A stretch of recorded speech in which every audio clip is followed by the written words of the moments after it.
22 लाख मुरब्बा मील का हुक्मरान, 22 लाख। और खजूर के दरख्त के नीचे मट्टी का ढेला लेके सो गए हैं, परवाह कोई नहीं। पास पहनाना जो मेरे मुस्तफ़ा ने पसंद फरमाया है। अगर ये रंग रसूल पाक का है तो मैं हाजिर हूँ, और अगर नबी पाक का नहीं तो फिर जैसे आप हुक्म करें। जनाब आयशा कहती है उमर रोए तो मैं ज्यादा रोई, मेरा पल्लू भीग गया आंसुओं से। मैंने कहा उमर आप जाइए।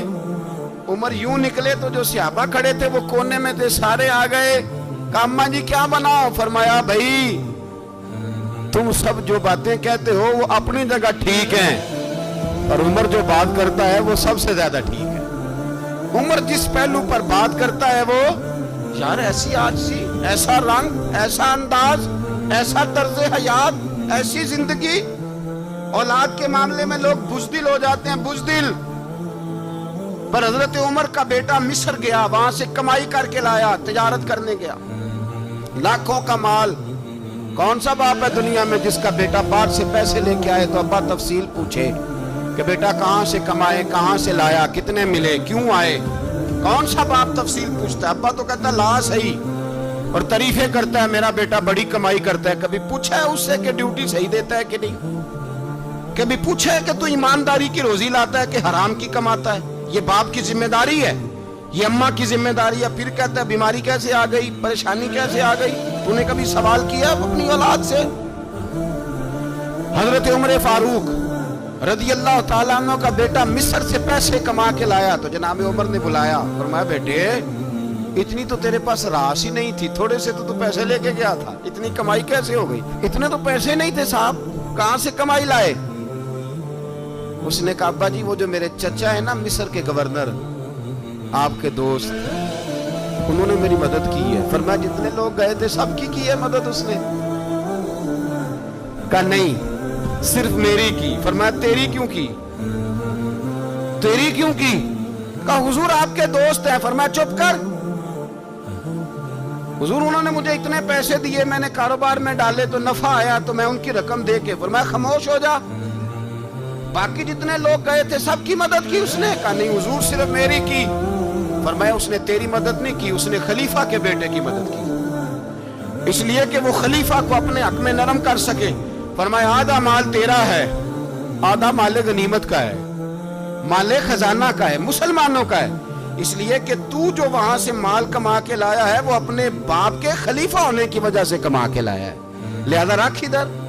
यहाँ कहते हैं किधर से आया, कैसे आया, कौन सा हिसाब दे, क्या करें? ओ भाई हजरत उमर रज़ी अल्लाह ताला अन्हु का अपनी औलाद के बारे में ये रंग है।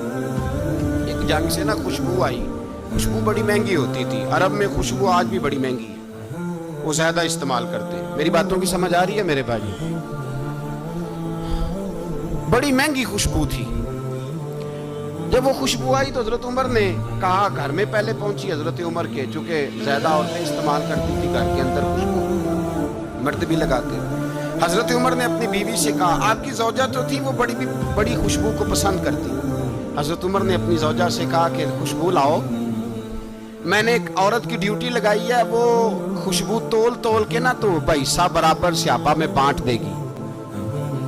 तो आपकी ज़ौजा कहने लगी किसी बीबी की ड्यूटी लगाने की क्या जरूरत थी, मैं जो मौजूद थी मैं बांट देती हूँ तोल के पैसा बराबर। आपने फरमाया नहीं तू रहने दे, वो फलानी बीबी बांटेगी। हुजूर मैंने भी बांटनी है, मेरे पे कुछ हक है? आपने फरमाया नहीं तू तफसील ना पूछ, तू खुशबू दे दे, कोई और बांटेगी। खातूने खाना पीना कहने लगी नहीं मुझे भी आज आपको बताना ही पड़ेगा कि कोई जो बांट सकती है तो मैं क्यों नहीं बांट सकती? ज़ौजा कहती उमर ने बात की तो मेरी चीखें निकल गई। हजरत उमर फरमाने लगे जब तू खुशबू बांटेगी ना तेरे हाथों को भी लगेगी, तेरे दुपट्टों को भी लग जाएगी। अगर रब करीम ने मुझसे सवाल पूछा कि उमर खुशबू तो मुसलमानों की थी, तेरी बीवी के दुपट्टे को क्यों लग गई, तो मैं अल्लाह के हुजूर क्या जवाब दूंगा? अगर अल्लाह ने ये सवाल किया कि तेरी बीवी ने क्यों लगाई, वो तो हिस्सा था मुसलमानों का, तो तूने तेरी बीवी ने क्यों लगाई? तो फरमाया मैं नहीं चाहता कि अल्लाह के हुजूर मुझे और तुझे बाज़पुरस हो, लिहाजा किसी और को बांटने दे। ज़ौजा रोई और तड़प के कहने लगी उमर मुझे लगता है सुबह क़यामत भी तेरी बीवी होने की वजह से अल्लाह मुझे जन्नत अता फरमा देगा। تیری زوجہ ہونے کی برکت سے۔ بھائی یہ معیار رکھا، خدا کی قسم ایسا شخص تاریخ میں دوبارہ نہیں آیا۔